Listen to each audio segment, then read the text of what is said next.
All right. So, who here has made a good decision today? Okay, I'm hoping everybody can raise their hand because we're all at church today. That's a good decision. We made it here. If you're online, you're watching it. So, good morning, good afternoon, good evening, right? Good decisions are sometimes hard to make. Good things don't always come. As a matter of fact, if we ask that question again and we say, "Can you name 5 things that went well this morning?" Probably take us a minute to try to think through what that was. Probably wasn't the person that cut you off on the way here.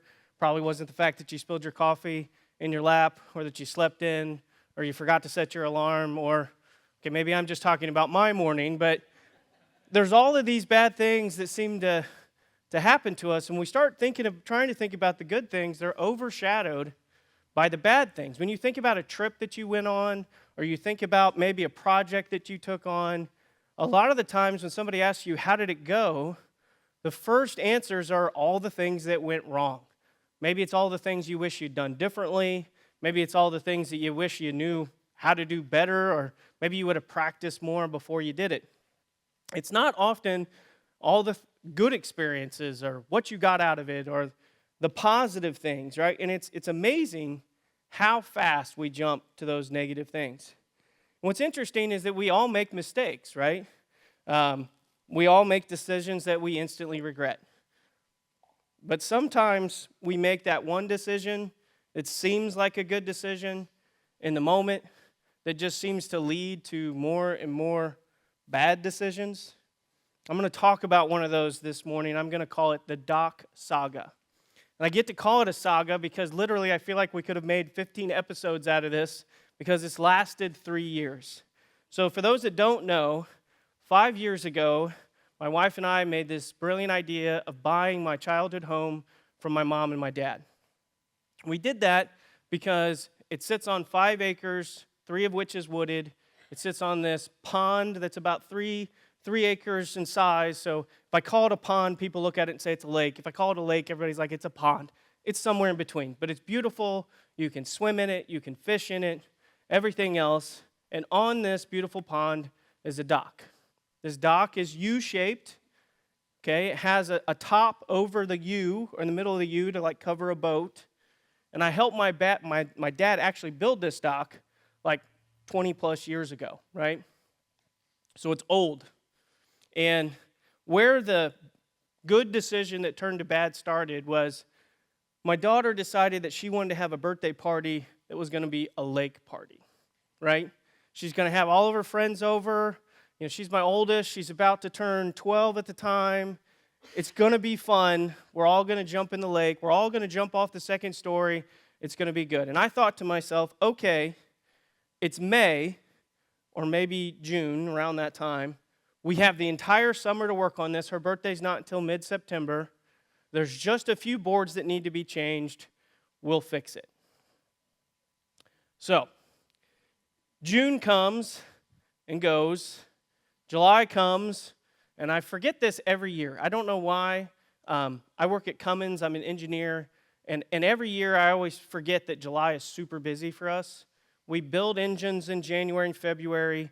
We're supposed to test them in March and April, and then we're supposed to report out on the status in May and June. And just like everybody else's lives, things go wrong. So what it means is we rush and we try to finish everything up in July to tell our review group that everything's fine. So July goes and comes. So it's August. It's hot. I decide, all right, that's it. We're going to go out. We're going to start working on this. So this is year 1. We take up a few boards. Again, this is a floating dock. It sits on some different kind of plastic units, and there's pieces of wood that sit on top of it. And just about every piece of wood that we pull up is rotted to the core, even though it was nicely stained and it was nicely put together. So what was a few boards turned into about 30 boards. So end up saying, hey, Melissa, which is my wife, I need some help. We're going to have to replace all these boards. We're going to have to run to the store. We're going to have to do it. And then we start to worry that the second floor, which, by the way, there's like a ladder that goes to it. Think more like a library ladder, very steep. It was even a struggle for me to get up at times, right? We kind of built these handrails on the side that were real wobbly. It was more like a ladder you would go up on one of those like second-story pontoon things to jump off of. Well, as we're taking up the boards, we realize at the bottom of this ladder that it's completely rotted through, and I'm just still not sure how it hasn't fallen into the pond and washed off to the side, right? So that has to come down. And it's like, well, hey, we still have a month left. I've never built stairs before, but let's build actual stairs instead of this ladder. We've torn up all the wood anyways. So what was a good decision turns into another good decision. So we order more wood, and it comes in, and what was supposed to be 11-foot stairs came in at 12-foot. I thought, well, I could cut these off. No, you can't, because if you try to cut a foot off, it's in the middle of one of the stairs. Okay, well, I can make my own stair. I'm not even going to tell you how that went, but it was not a stair. That's all I can say. So I go to the store, and I'm like, that's okay. I can get a stair, and we can do 10-foot, and I'll build a landing. We'll do a landing. It's okay. It's now like the end of August, right? I said birthday party was mid-September. So I build the landing. It's too small. Okay, take it down. Build it again. Build the landing again. Stairs stick out too far. Can barely get on them. I'm an engineer. How did I not figure this out? Come on, equations, calculations. I knew this, right? Yeah, but there's a difference between actually standing there and feeling it, right? So I redo it one more time. I get it done, and I literally get it done the night before her party. And we take actual like rope, like yellow rope, and we make an outline on the dock for a handrail. We don't have a handrail, right? Because it never got there. The carpet we ripped off because we wanted to make sure that under the carpet where there was some rubber, which helped keep the water from going through and running off that second layer, was still good. And thankfully it was good, and the boards were underneath, but there's no carpet on top, so we have to like lay out blankets and stuff that they can jump off of. But we get it done, and they have a good time, and they jump off, and everything else. And this is year one of the saga, right? This is season one. We moved to season 2, which was last year, right? And I said, we're not going to do this again. I've ordered everything ahead of time. I've measured everything. I've looked it up. I know how to do it. The stairs are done. We're leaving them as they are. We're going to build a handrail, and then we're going to put the carpet down. We're going to cut it around it. So we go. We buy the handrail. We buy the carpet. It's June. We're going to get started. And then something happens. I don't remember what it was. I think my folks came to visit us for a couple weeks. And next thing you know, we're in July again, which nothing ever gets done. So then we say, all right, we're going to do it in August. And then by the time we finally get things started, it's late August. And we realize that when you go to put the handrail on the way that the dock was designed, it has like no stability whatsoever. Like if I leaned against it, it would fall off. So we have to replan, reorder, reassess. So I find some better supports. They're metal, they're stronger, they're going to hold it. Of course, then you have the conversation of, well, if the bases are going to be metal, don't you want the tops and the spindles to be metal? So we reorder all of that too. That naturally gets back ordered. And in the end, nothing gets done in season 2, right? Nothing. Absolutely nothing, except for I think I lost maybe 10 pounds in the heat trying to figure out what I was going to do. I've since gained that back. I'm okay. Season 3 is this year, right? And we decide that July is going to be busy, and that for Melissa's birthday, which is in July, we're going to have a float day, and we're going to spend time on the lake, and things are going to go well, so we are going to get the carpet done. Now, what I didn't tell you is when we initially ordered the carpet, we didn't order it. We went to Menards and had it cut off. And the top of the dock is 20 foot by 20 foot. And if anybody knows anything about carpet, they come in 16-foot sections. So you can't put a 20-foot section up there. You have to put a 16 and a 16 and put a seam. I've never done a seam on carpet before, so I asked around, I looked into it, stressed out about it a lot. About 2 weeks before the actual birthday, again, we find ourselves in the heat, doing it as quickly as we humanly possibly can, and putting down tape that's not sticking, trying to put pieces together that aren't holding, and stapling this thing together. Now, I will tell you today, the carpet looks great. If you ask me, I can tell you the 17 things that's wrong with the carpet, but Melissa says it looks great, so it looks great. I've learned that lesson. Still don't have handrails to this day, although they're ordered and they're ready to be put up. Dock still has not been stained, and I think we found another 10 boards that needs to be replaced. So this is a great example of how I feel like our lives go, right? What I didn't tell you is like all the wonderful times that we had as a family, jumping off the dock, swimming, spending time together, fishing, how when we had the eclipse, the whole like neighborhood came over and sat on the dock to look up. I mean, all these great things that happened and all these different things that we went through. And it's like we just want, or maybe we expect things to be perfect, right? We expect to see it, learn it, and do it on the first try. I don't know if you've ever made bread before. My wife likes to make bread. I'm not sure it comes out right 1 out of every 10 tries. I keep telling her it's the humidity and not to worry about it, but there's all these factors that are out of our control, and we ourselves are imperfect beings, right? We will never be perfect. And who could speak about imperfections better than James, right? Who is basically the brother of Jesus, right? Could you, hold on, imagine for a moment, you're in a family, and your brother is perfect and sinless. That conversations with your mom and dad, like, why can't you be more like Jesus?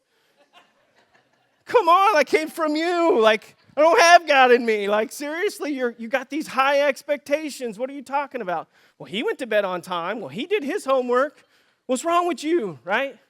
And so James, he's talking to kind of his friends in the faith, different churches, and he says, indeed, we all of us, not some of us, not few of us, all of us, make many, not few, not some, definitely not zero. We are not perfect. We make many mistakes. And then he goes on to say this, which I think is like profound. It says, for if we could control our own tongues, if we could prevent snapping at someone, or if we could not say that thing that we regretted, or if we could have that come back that maybe was more kind or more nice or different things like that. If we could just control even that, we would be perfect and could also control ourselves in every other way. He's trying to illustrate that all of us are imperfect. I mean, can you think of the number of times you said something and then instantly regretted it? Or maybe you didn't say something and you wish that you did. I don't know why this stuck in my mind, but when Melissa doesn't feel good, she likes to watch a movie. That movie is called You've Got Mail. I know this quite well. Kathleen Kelly and Joe Fox and the bookstore and everything else. That's right, I'm a good husband. I didn't want to watch the movie, but I've watched it 20 times, and I know the whole plot line, okay? Got any questions after, you let me know. I'm probably perfect on that particular book. But in the movie, she wishes that she had a good comeback. You know, she thinks of it afterwards. She wishes she could say that right thing in the right moment. And what's interesting is at the end of the movie, she finally gets to say that perfect comeback. She gets to be mean in the way that she wanted to be, and she instantly regrets that. So that's a perfect example of we wish we could do something. We wish we could have been perfect in that moment or done something. And even when we did, we wish it could be different. Right? How more imperfect would that be? And that's really our almost truth of the day. Right? In today's world, we're told that if we work hard enough, if we do good enough, if we make better decisions, that we can achieve this idea of perfection, that we can be perfect in every way. And people often, you go to the bookstore, you find these Bible verses posted, and people are like, I'm going to be perfect. I'm going to be that perfect Christian. And they love to use this Matthew 5:48. And when Jesus is speaking, and they say, look, Jesus even said, but you are to be perfect. So we're to be perfect, even as your Father in heaven is perfect. What people don't do is realize where that verse came from, where the context of that verse is. Jesus is giving a sermon on the mount, which basically means there's a lot of people gathered on a mountain, and he's speaking. And through this sermon, he talks about how we as followers should do good things. As we should be slow to anger. We should not fight. We should not kill. So far, these are pretty obvious. That we should be faithful husbands and wives. That we should not make promises that we can't keep. And we should love those that basically rebel against us or hate us or do harm. Most people just focus on that. But they forget that if you go back to verse 20, he says, I tell you, unless you are more right than God or with God than the teachers of the law, meaning more right than Jesus himself, or one of these proud religious law keepers, even better than them, you will never get into the holy nation of heaven. He's basically saying we are imperfect, right? That we can't do these things, but that we should try to. And if we back up even further to verse 17, it says, I have not come to do away with them, meaning these laws, but to complete them. In other words, he's saying, I came to be your Savior. I came to stand in place for you, basically as God sees you, right? I am the sacrifice. I am the lamb. And because of that, if you accept me, when God looks at you, he sees perfection. He sees me, meaning Jesus. Doesn't see us and our imperfections, our incapabilities, or the problems that we have, or the mistakes we made. He sees us. And so while we can do all of these things that he lays out, we will never be perfect without him. And the closer and closer we get to God, we start to experience more and more of his joy and his love, and we start to become perfect, never reaching perfection, because we start to be who he created us to be. And so we essentially surrender it all over to him, right? And that brings me to the big idea today. Perfection isn't found in striving. It's found in surrender. Perfection isn't found in striving. It's found in surrender. If you take in striving, you can put the word self, and in surrender, you can put the word God. In other words, we can't do it. There's nothing that we can do that is going to enable us to be perfect. It's only by surrendering to God that we are able to reach what he has designed and what is perfect for us. Now, I often ask myself, why do I do this? Because I myself, whenever I preach or whenever I select something, Dave usually lays it out for us and says, here's some different options. What do you think? The very first thing I do is I go, which one do I struggle with the most? Okay? So I want you to know this is probably the most difficult message I've ever put together, because this is probably the one that I struggle with the most. I felt pressured because I needed to put the perfect message together on perfectionism, right? I mean, that seems a little irrational, but I started to ask, why am I like that, right? Why do I struggle with this? And it's because I feel like it's not that I don't love God or that I haven't accepted God. It's almost like I just want enough of God. I don't want all of God. I want enough of God, meaning I want to do things. I want to be in control. And when I need to learn something or when I make a mistake, I want just enough of God's help to fill that void. I don't want to surrender it all over to him. I don't want to give it to him. I just want enough so that I can keep the recognition and I can do what I was called to do. But I will never be perfect in that way. We will never be perfect in that way. So as I kind of reflected, I said, need to fix a few things. Not the doc, but fix a few things in my own personal life and in my own personal approach. And so I asked, how? How can I go from striving to thriving through surrender? So I'm going to give you 3 things to do today, or at least that I found that I need to do. I'm going to share with you today. And the first one is to cover your imperfections with grace. Cover your imperfections with grace. Paul is writing to the church in Corinth, and he's sharing with his brothers and sisters in the faith. And it says in 2 Corinthians 12, 8 through 9, 3 different times I begged the Lord to take it away. He's talking about his imperfections. He's talking about his weaknesses. And each time he, meaning God, said, my grace is all you need. My power works best in weakness. Underline weakness, right? We often think our weaknesses is a problem for us, something that keeps us from moving forward, something that prevents us from being successful or doing things. But God's power works best in our weaknesses. And he goes on He says, so now I'm glad to boast about my weaknesses. I'm glad to share that I'm struggling with being able to hand or surrender things to God so that power of Christ can work through me.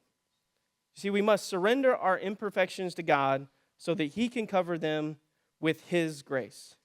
God is our Father in heaven. His love and care for us has no end.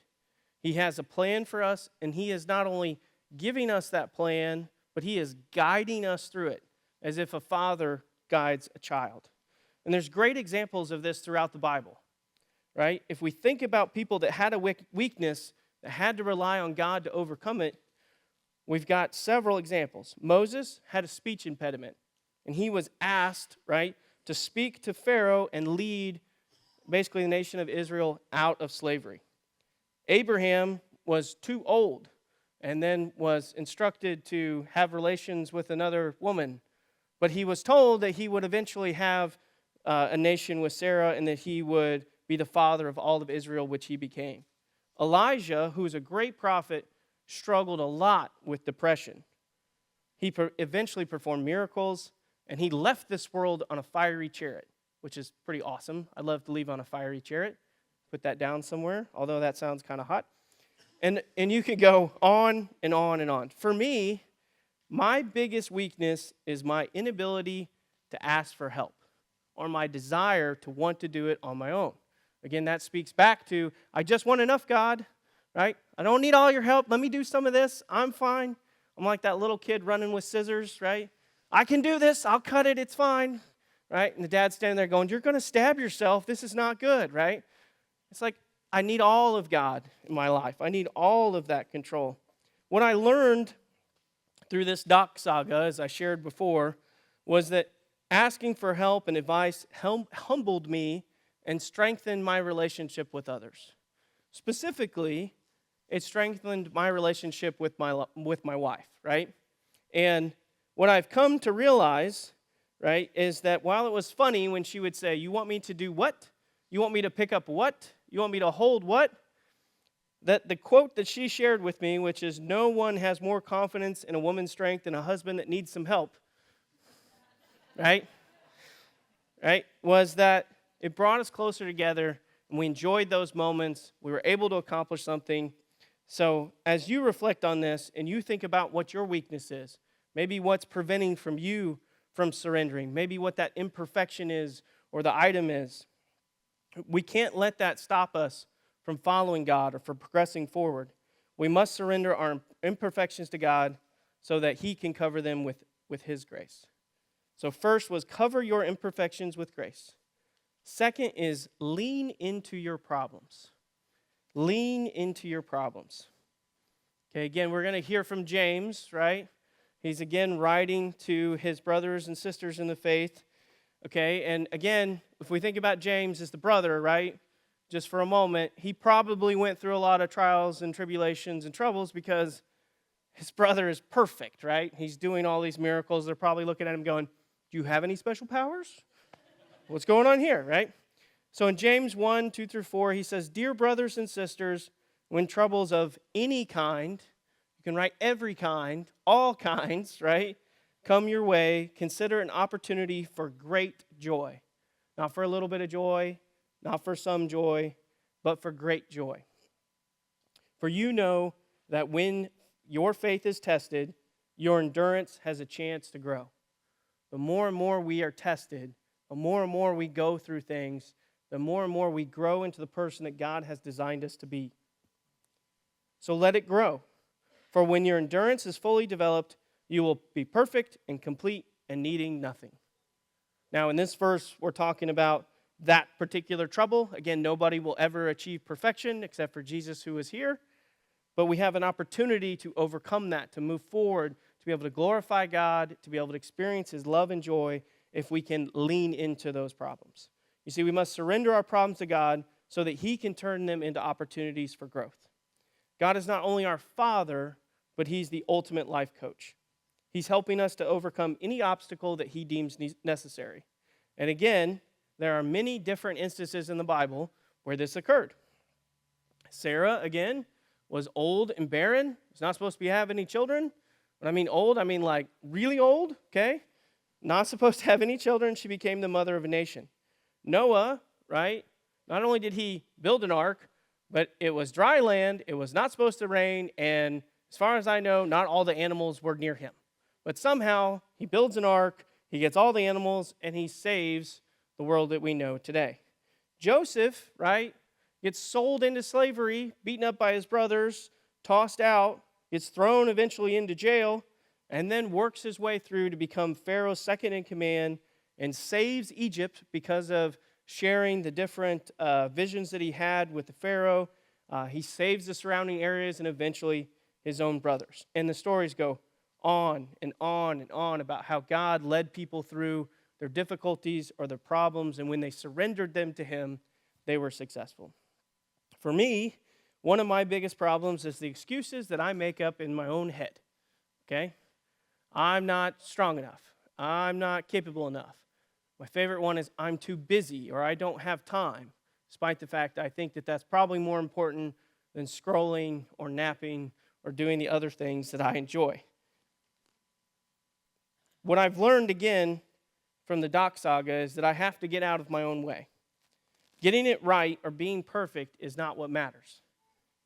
The journey, the growth, and the experience you gain with God walks you through your problems is what matters.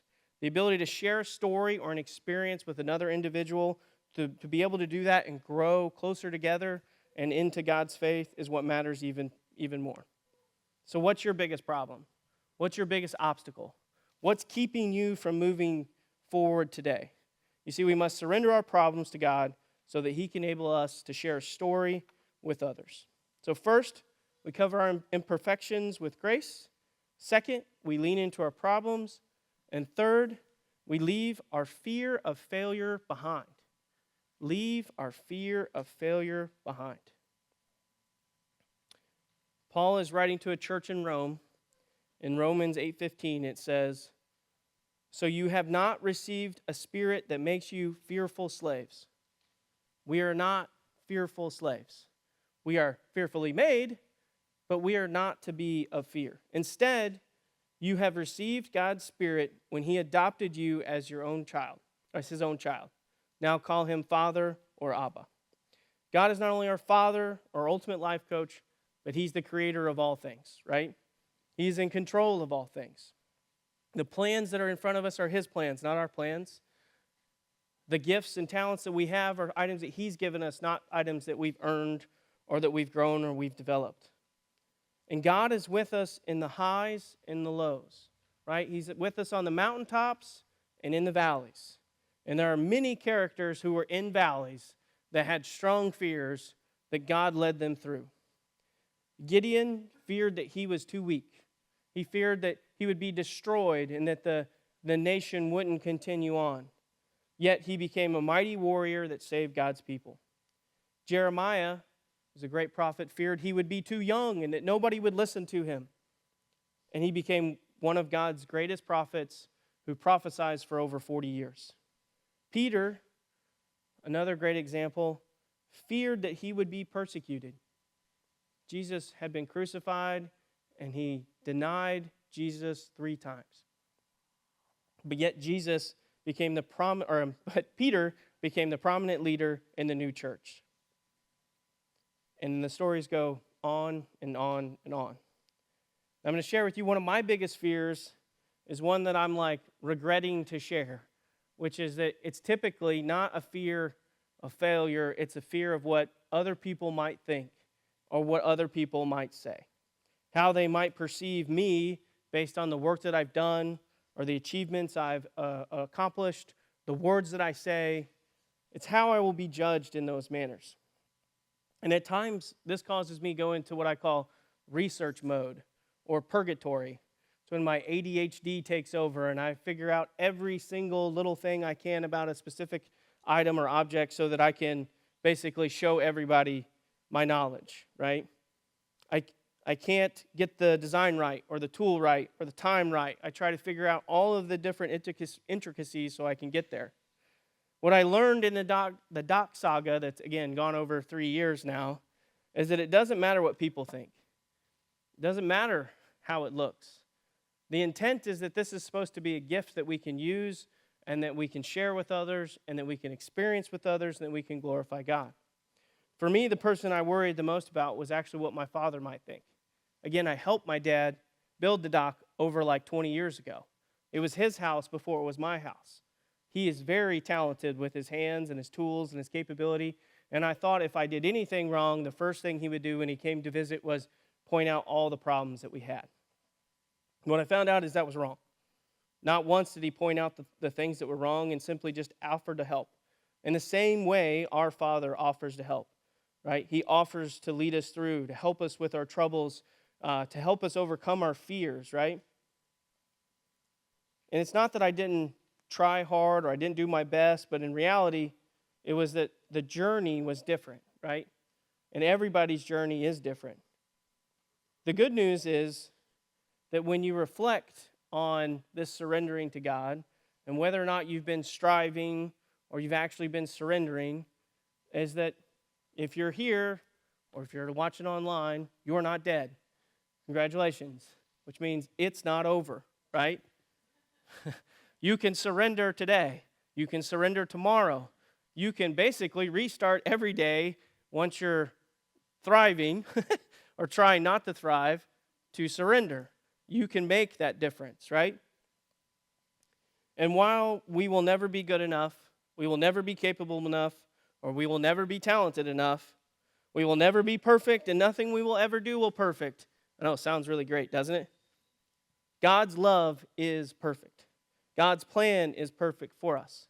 In Jeremiah 29:11, it goes on to say that God's plans will prosper us and not to harm us. They are plans to give us hope and a future. In just a moment, we're going to sing a song called Gracefully Broken. And each one of us are gracefully broken. Each one of us has something that is preventing us from moving forward. Each one of us has an imperfection or an incapability or something, a bad decision, whatever it is, that is keeping us from being perfect because we are imperfect beings. And we're going to sing about how this perfect picture of coming to God with our arms wide open and allowing God to use us, finding strength and freedom in our surrender and not losing something or losing ourselves in the process. And that's the challenge today. Okay, the challenge is to find a way to surrender. Surrender your plans, your ideas, who you are to God. Cover your imperfections with grace. Lean into your problems. Leave your fear of failure behind. Will you pray with me? God, we thank you so much for the opportunity to come together today. We thank you so much for just simply allowing us to wake up and experience your love and your grace each and every day. We ask today that as we focus on all the different things that we're trying to achieve, all the different items that we're trying to progress or obtain, all the different talents or capabilities that we wish we would have, that we could just surrender all that over to you. That instead of making plans and focusing our plans and focusing on the negative things of this world, we would focus instead on your love and the joy that you provide. That we would be challenged today to surrender it all over to you, to come to you with open arms, to allow you to use us to find strength and freedom in that surrender. We can do that today, and God, we'd ask you challenge us to do that today by raising our imperfections to you and covering those with your grace, by bringing our problems, our trials, our tribulations to you, and just simply trusting you and leaning into those so that we can move through those and we can glorify you through those. And we'd ask that you would take our fear, those fears of failure, that fear of rejection, that fear of what others might think, and just cast that out so that we could move forward in a way that glorifies you, so that we can share our story with others. God, let us surrender to your plan and to your love so that we can experience all you have for us. It's in your name we pray. Amen.